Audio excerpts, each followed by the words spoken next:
Hello dear students, myself Deepak Kumar Jain DKJ। मैं आपके सामने प्रेजेंट कर रहा हूं 28 जनवरी शिफ्ट 1 के जेईई मेन 2025 के मेमोरी बेस्ड क्वेश्चंस के सॉल्यूशन। देखिए शुरू करते हैं पहले क्वेश्चन से। Which of the following reaction is correct. तो रिएक्शन में आप देख सकते हैं कि यहाँ पर जो है क्या क्या दिया हुआ है, इधर एंटी न्यूट्रिनो और दिया हुआ था। तो इस रिएक्शन में दिया हुआ है कि न्यूट्रॉन से क्या बन रहा है। तो न्यूट्रॉन से प्रोटॉन या प्रोटॉन से न्यूट्रॉन जब बनेगा तो किस तरह की रिएक्शन जो है वो पॉसिबल है। तो अगर अपन बात करें एक न्यूट्रॉन की, तो न्यूट्रॉन से जब प्रोटॉन बनेगा तो प्रोटॉन बनने की स्थिति में क्या होगा। प्रोटॉन बनने की स्थिति में अगर अपन ये देखें कि यहाँ पर 0 है और ये 1 है, तो यहाँ पर क्या आना चाहिए -1, और ये 1 है और ये 1 है, तो यहाँ क्या आना चाहिए 0। इसका मतलब ये एक बीटा माइनस पार्टिकल हो गया, यानी इलेक्ट्रॉन हो गया। और अब साथ में आप जानते हो कि जब भी न्यूट्रॉन से प्रोटॉन बनता है तो साथ में एक पार्टिकल और निकलता है और वो है एंटी न्यूट्रिनो। तो यहाँ पर हम ऐसे ध्यान रखते हैं इसको, जिधर न्यूट्रॉन उधर न्यूट्रिनो। तो न्यूट्रॉन अगर इधर होता तो इधर न्यूट्रिनो बनता, इधर न्यूट्रॉन नहीं है, प्रोटॉन है, इसलिए इधर एंटी न्यूट्रिनो। तो इसका मतलब करेक्ट आंसर हो गया इसका पहला वाला ही। और बाकी इक्वेशंस में आप देख सकते हैं कि इसमें जैसे न्यूट्रिनो निकाल रखा है, न्यूट्रिनो उधर होता है जब न्यूट्रॉन प्रोडक्ट में निकलता है, प्रोटॉन वाले केस में न्यूट्रिनो नहीं निकल रहा होता है। और इसी तरह से आप बाकी रिएक्शन भी चेक कर सकते हैं। क्वेश्चन जो है न्यूक्लियर फिजिक्स का है और इसको आप इजी कैटेगरी में डाल सकते हैं क्योंकि बहुत ही बेसिक इक्वेशन का इसमें यूज हुआ है। नेक्स्ट क्वेश्चन क्या है, the graph between root mean square speed with the absolute temperature. VRMS और टेम्परेचर का रिलेशन पूछा है अपन से। तो VRMS का फॉर्मूला आप जानते हो क्या होता है, ये होता है √3RT अपॉन मोलिकुलर वेट। तो इससे VRMS जो है वो √T के प्रोपोर्शनल हो गया। ग्राफ है VRMS और T में, तो y एक्सिस पर है VRMS और x एक्सिस पर है T, तो VRMS का स्क्वायर प्रोपोर्शनल टू T हो गया।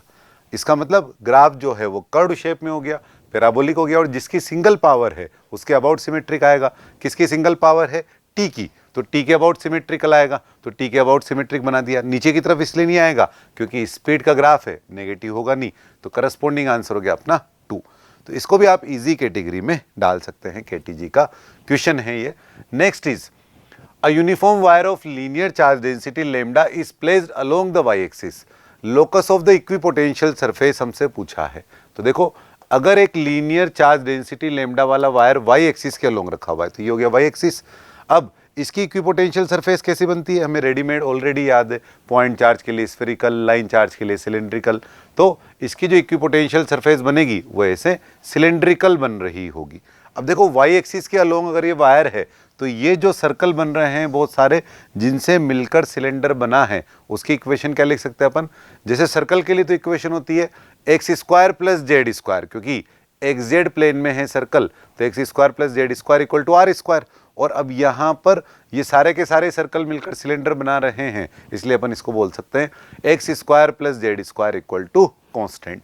तो इसलिए करस्पॉन्डिंगली जो अपने पास इक्वेशन हो गई वो हो गई x² + z² = constant. Again question को हम इजी कैटेगरी में डाल सकते हैं।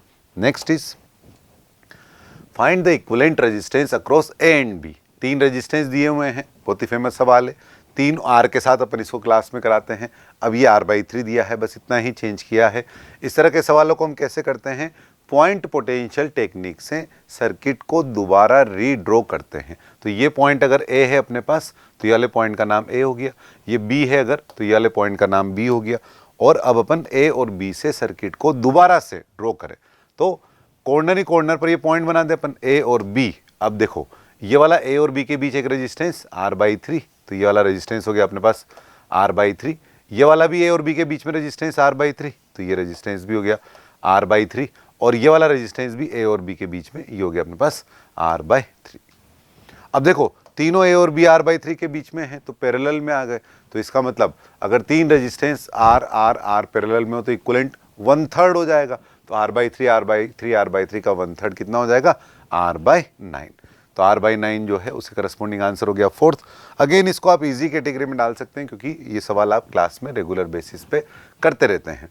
Next question rigid body dynamics का है और इसमें 2 डिस्क दे रखी है अपने को, 2 disc of radius R and 2R having moment of inertia I1 and I2। 2 disc का मोमेंट ऑफ इनर्शिया है और क्या चीज डिफरेंट है, एक तो रेडियस इनकी डिफरेंट है और साथ में हमको दिया हुआ है मास डेंसिटी जो है वो सेम है। तो मोमेंट ऑफ इनर्शिया का रेशियो हमको बताना है। तो अगर अपन मोमेंट ऑफ इनर्शिया लिखें तो कैसे लिख सकते हैं डिस्क का, ये बनेगा mr²/2 और मास को अपन कैसे लिख सकते हैं sigma into pi R square, ये तो हो गया मास इंटू r²/2। यहाँ से हम ऐसा बोल सकते हैं कि सिग्मा और पाई तो सबके लिए सेम है, तो इसका मतलब I जो है वो r⁴ के प्रोपोर्शनल हो गया।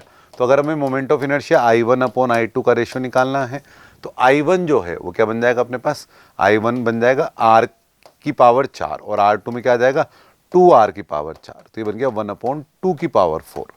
तो 2⁴ कितना हो गया अपने पास 16, तो ये बन जाएगा 1/16। तो अगेन इसको आप इजी कैटेगरी में इसलिए डाल सकते हैं क्योंकि सिंपली डिस्क का मोमेंट ऑफ इनर्शिया का फॉर्मूला हमसे पूछा है। नेक्स्ट क्वेश्चन सेमीकंडक्टर का है और लॉजिक गेट पर बेस्ड है और इसमें ऐसा दिया हुआ है in the diagram the circuit of the logic gate is shown.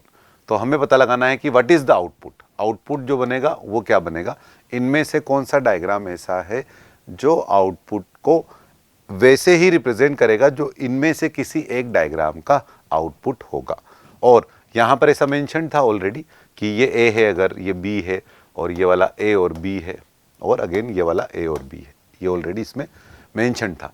तो अब यहाँ से अगर अपन इसको सोल्व करें तो देखो कैसे क्या होगा, ये वाला पॉइंट जो है वो ए हो गया और यहाँ से ये वाला पॉइंट जो है वो भी ए हो गया। ठीक है, ऐसे ही यहाँ से देखें अगर अपन तो ये वाला पॉइंट जो है वो बी है और यहाँ से जब ये यहाँ पर जाएगा तो ये वाला पॉइंट बना बी बार। ये आप देख सकते हैं कि यहाँ पर एक नॉट गेट दिया हुआ है, उसके बाद ये एक एंड गेट है और एंड गेट है यानी मल्टीप्लिकेशन वाला गेट है, तो बन जाएगा अपने पास ए इंटू बी बार। और ये वाला भी एंड गेट है तो ये वाला बन जाएगा ए इंटू बी। अब ये वाला जो गेट है ये और गेट है, अब ये और गेट तो है लेकिन साथ में यहाँ नोट और लगा हुआ है तो ये नोर गेट हो गया। तो और क्या करेगा, एडिशन करेगा। एडिशन में क्या बनेगा यहाँ पर A into B plus A B bar, ये बना और गेट का और फिर यहाँ पर एक नोट और लगा हुआ है तो ये होल बार बन गया। ये बना है अपने पास आउटपुट। अब इस आउटपुट के दौरान आप चाहो तो इसको ऐसे सोल्व कर सकते हो कि सिर्फ ये वाला हिस्सा देखो आप A B plus A B bar, ये जो हिस्सा लिखा हुआ है अपने पास A B plus A B bar, इसके ऊपर एक होल बार भी है वो फाइनली लगा देंगे अपन। पहले इतना सोल्व करें अगर अपन तो यहाँ से आप देखो ए कॉमन आ गया और यहाँ बच गया बी प्लस बी बार।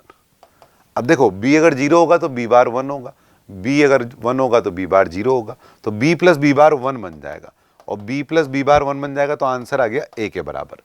अब इसके ऊपर एक होल बार और लगा हुआ है तो वो और लगा देते हैं हम अपन, तो वो और लगाएं अगर अपन तो ये होल बार यहाँ पर और है, होल बार यहाँ पर और है, तो ये आंसर बन गया अपने पास ए बार। तो आउटपुट में ए बार जो देगा वो हमारा आंसर होगा।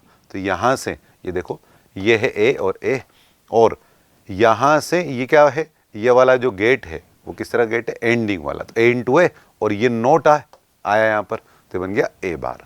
सिमिलरली यहाँ पर जो है ये बी हो जाएगा और एक ये वाला जो है, इसी तरह से आउटपुट आ जाएंगे अलग अलग, ये ए इंटू बी की टर्म बन जाएगी, लेकिन यहाँ जो आंसर आया है वो ए बार को रिप्रेजेंट कर रहा है। तो करस्पोंडिंगली आंसर अपना हो गया फर्स्ट वाला। तो इस वाले क्वेश्चन में आपको लगे कि सिर्फ बूलियन अलजेब्रा का यूज़ किया क्या, तो नहीं, जरूरत नहीं है कि बूलियन अलजेब्रा का यूज़ करो, आप ट्रुथ टेबल भी बना सकते हो और ट्रुथ टेबल बना दो आप A B plus A B bar के होल बार की। जब आप इसकी ट्रुथ टेबल बनाएंगे तो जो ए में जो भी इनपुट आएगा फाइनल आउटपुट में जो इस टर्म का आउटपुट बनेगा किसका, A B plus A B bar का होल बार, इसका जो आउटपुट बनेगा वो ए के बार के बराबर दिख जाएगा आपको ट्रुथ टेबल से। तो उससे भी आप बता सकते हैं कि आंसर जो है वो ए बार के करस्पोंडिंग है। लेकिन इसमें बगैर बूलियन अलजेब्रा के भी हम कर पा रहे हैं लॉजिकली। देखो आप ए कॉमन लिया तो बी प्लस बी बार बना और बी प्लस बी बार जो है वो तो 1 बन जाएगा। तो वैसे ही आप इसका आंसर ज़्यादा तेज़ी से दे सकते हैं। तो इसको हम मॉडरेट कैटेगरी में डाल सकते हैं और सेमीकंडक्टर टॉपिक का ये क्वेश्चन था। नेक्स्ट क्वेश्चन देखें क्या है, अ coin placed at the bottom of hemispherical container, एक हेमिस्फेरिकल कंटेनर इस तरह से और एक कॉइन जो है वो यहाँ पर रखा हुआ है और filled with the liquid of refractive index mu, और इसमें जो लिक्विड है उसका रिफ्रैक्टिव इंडेक्स म्यू के बराबर है। Find the least refractive index if the coin is visible to an observer at E. तो ई वाली पोजीशन वाला जो ऑब्जर्वर है या आंखें हैं अगर किसी की, तो वो भी इस कॉइन को देख सके, उसके लिए लीस्ट रिफ्रैक्टिव इंडेक्स की जो वैल्यू है वो क्या होगी। तो देखो यहाँ पर जो लाइट आ रही है वो लाइट अगर यहीं से रिफ्रेक्ट हो जाए और रिफ्रेक्ट होकर TIR करे इस जगह से, तो इसका जो एंगल ऑफ इंसिडेंस बना ये वाला, इस आई से कुछ न कुछ म्यू आएगा। अब अगर अपन क्या करें, ये जो आई जो भी बना, अगर मैं इस एंगल को और बढ़ाता हूं और यहां से लेकर जाता हूं इस लाइट को, तो ये आई जो बना है वो थोड़ा और बढ़ करके आया। और फिर अगर मैं एकदम कॉर्नर वाली लाइट लेता हूं, तो कॉर्नर वाली लाइट के केस में क्या होगा, ये जो आई है, ये वाला आई, वो और बढ़ करके आएगा। और आई बढ़ करके आएगा तो अगर अपन यहाँ स्नेल का नियम लगाएं तो म्यू इंटू साइन आई, म्यू इंटू साइन आई, ये कोइन वाली साइड पर बराबर 1 इंटू साइन आर, और उधर की तरफ 90 जाते हैं अपन।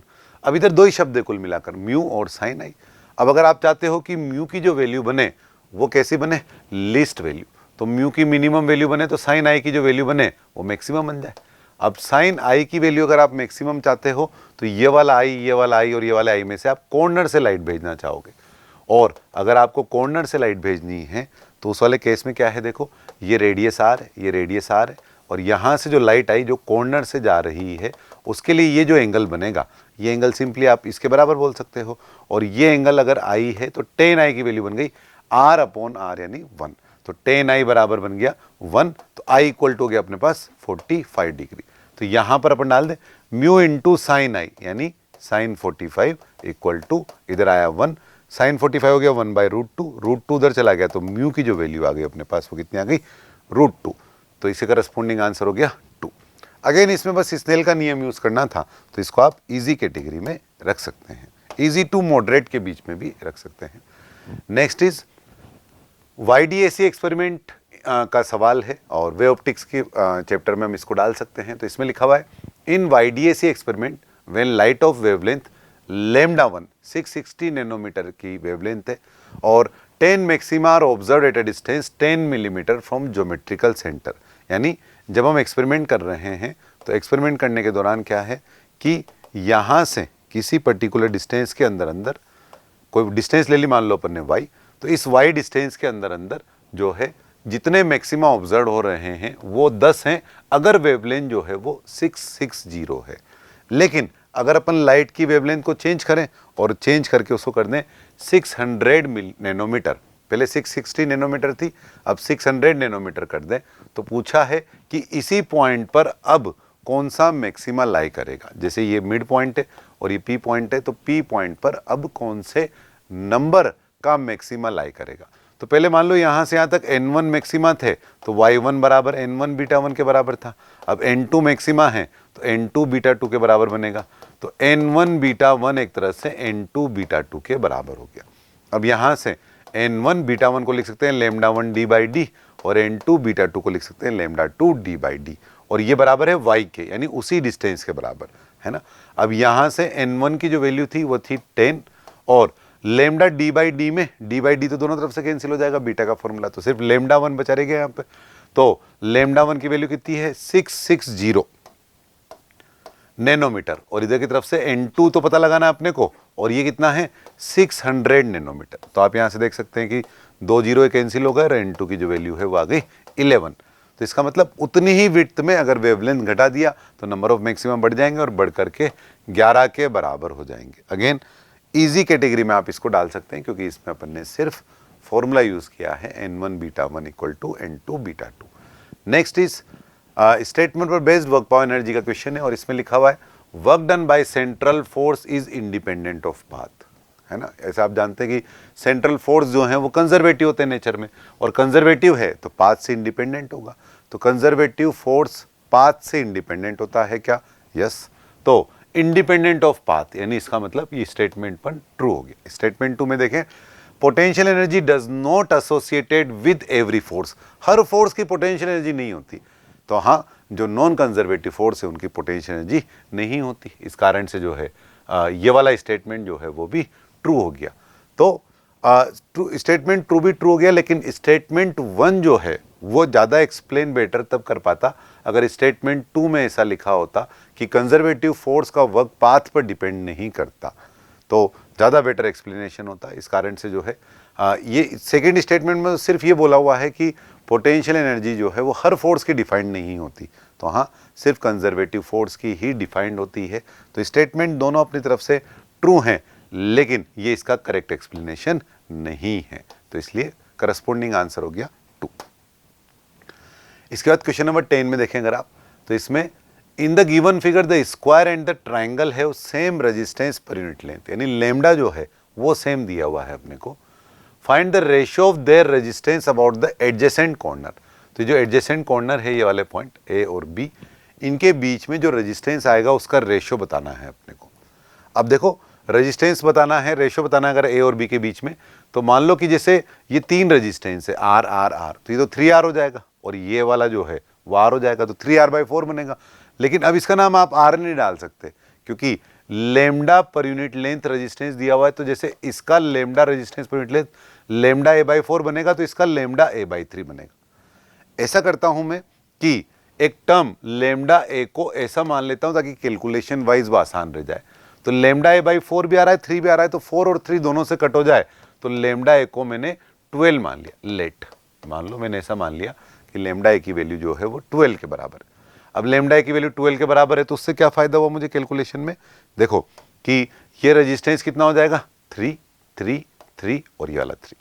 अब देखो ये तीनों जो हैं वो सीरीज में है, तो ये हो गया 9 और 3 ये वाला उसके पैरेलल में है, तो इक्विवेलेंट रेजिस्टेंस कितना हो गया 9 × 3/9 + 3। तो पहले वाले का जो इक्विवेलेंट रेजिस्टेंस है वो अपने पास कितना आ गया, ये हो गया अपने पास 9 × 3/9 + 3, है ना, यानी इसका मतलब कितना बन गया 9/4। ऐसे ही दूसरे वाले के लिए देखें अगर अपन, तो लेमडा A/3 कितना बनेगा 4 4 और ये वाला 4, तो 4 और 4 ये 8 हो गए, और 8 और 4 का पैरेलल इक्विवेलेंट कितना हो जाएगा 8 × 4/8 + 4। इसका मतलब ये कितना हो गया 8/3। अब हमें क्वेश्चन में क्या पूछा है, इन दोनों का रेशियो बताना है, तो R1/R2 का रेशियो हमको बताना है। R1 कितना है 9/4, R2 कितना है 8/3, तो यहाँ से ये हो गया अपने पास 9/4 × 3/8 दैट इज 27/32। ऐसा नहीं कि आप इसको ऐसे ही करें, आप इसको आराम से लेमडा A/4 इनका रेजिस्टेंस हो गया तीनों का, ये तीनों सीरीज में उसके पैरेलल में, उन दोनों का इक्विवेलेंट आ गया, और ठीक ऐसे कैसे ये वाला, तो थोड़ी सी कैलकुलेशन है इसमें, इसलिए इसको अपन चाहें तो मॉडरेट कैटेगरी में डाल सकते हैं। नेक्स्ट क्वेश्चन है मेजरमेंट एंड एक्सपेरिमेंट का। इसमें ऐसा दिया हुआ है कि एक लेंथ है, शीट की जो लेंथ दे रखी है 5 मिलीमीटर, एक शीट दे रखी है अपने को, उसकी लेंथ है, विड्थ 2.5 मिलीमीटर है, और इसको मेजर कर रहे हैं स्क्रू गेज से। अब स्क्रू गेज से मेजर कर रहे हैं तो सब कुछ ना कुछ लीस्ट काउंट होगा, तो लीस्ट काउंट निकालने के लिए हमें ऐसा दिया हुआ है कि number of division on circular scale is 15 and pitch is 0.75 millimetre. तो हमें पता लगाना है fractional error in calculation of area.